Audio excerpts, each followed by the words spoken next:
The Minister for Grand Bahama defending his ministry's increase of $8.9 million. The Ministry for Grand Bahama has received $12.6 million this time around compared to the $3.7 million in the 2013-2014 budget.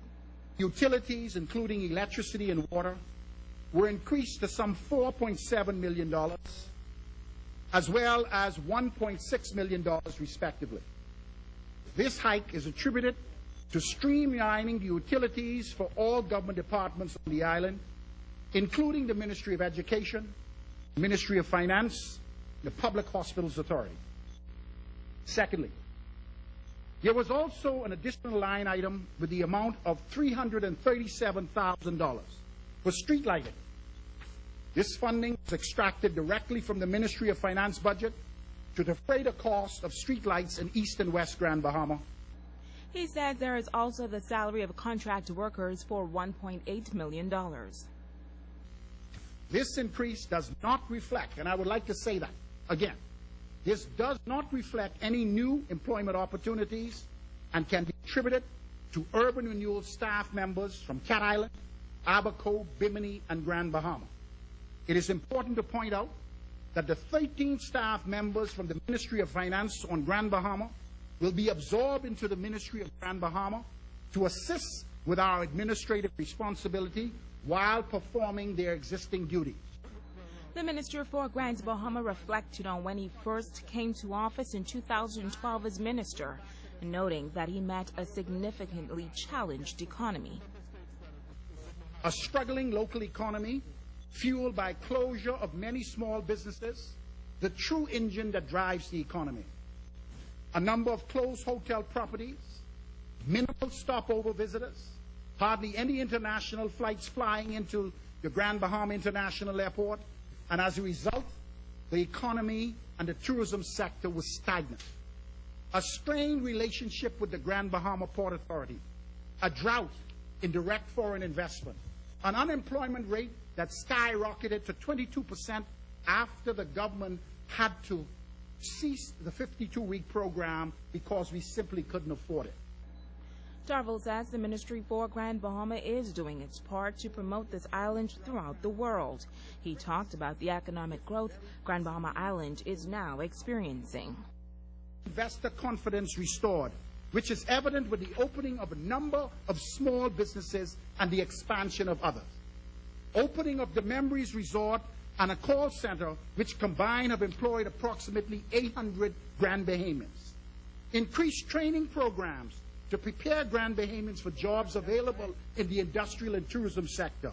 Decreased the unemployment rate by 2.7% as of May 2013, and a decrease in the number of discouraged workers simply because optimism of finding jobs is now higher. And the minister says this is only the beginning.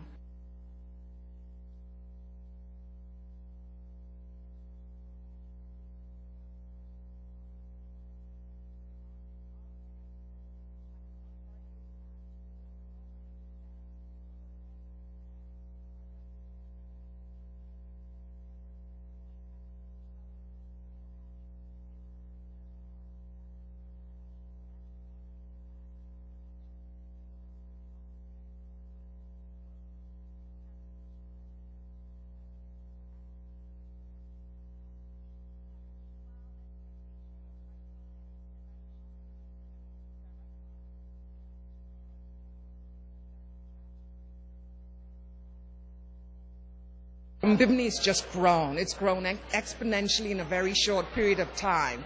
And that is, of course, we can pinpoint that to the development Resorts World and the investments by Resorts World, Genting Group. Bimini is so accessible, having the ferry service from Florida to Bimini. And so it ticks so many boxes. If you just want to get away for a spontaneous getaway, it's an easy place to do. But I think you will find that our family of islands, we have second homeowners. We have people who come back over and over and over because of their love for the island.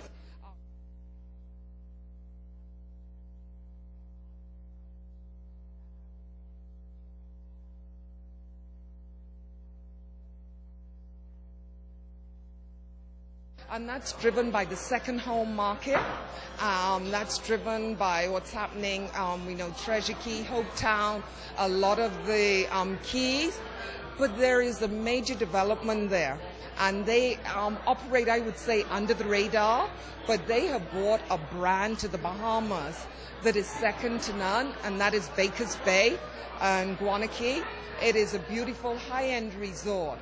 And again, I think the upsurge that we are seeing generally across the Bahamas, the success of resorts such as Baker's Bay in Abacos, Albany in New Providence, Resorts World in Bimini, Memories in Grand Bahama, I think that's the beginning of even more things to happen.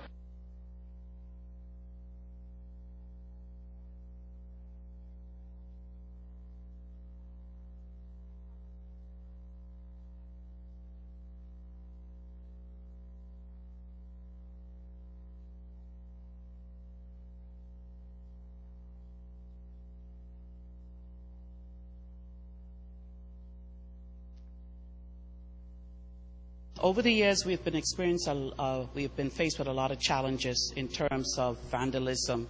We had the center broken into. We have had the glass, a big stone was thrown through the glass.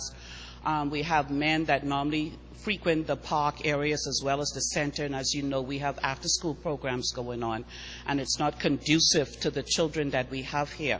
Now, we have the cameras here, and like Inspector Rolle indicated, that, we want the public to know that we have eyes watching them, and we want them to govern themselves accordingly, because if you're on camera, you can't say you didn't do it. And so having that there gives us a sense of security in the fact that we don't have to worry about damage, unnecessary damage, and we don't have to worry about criminal activity.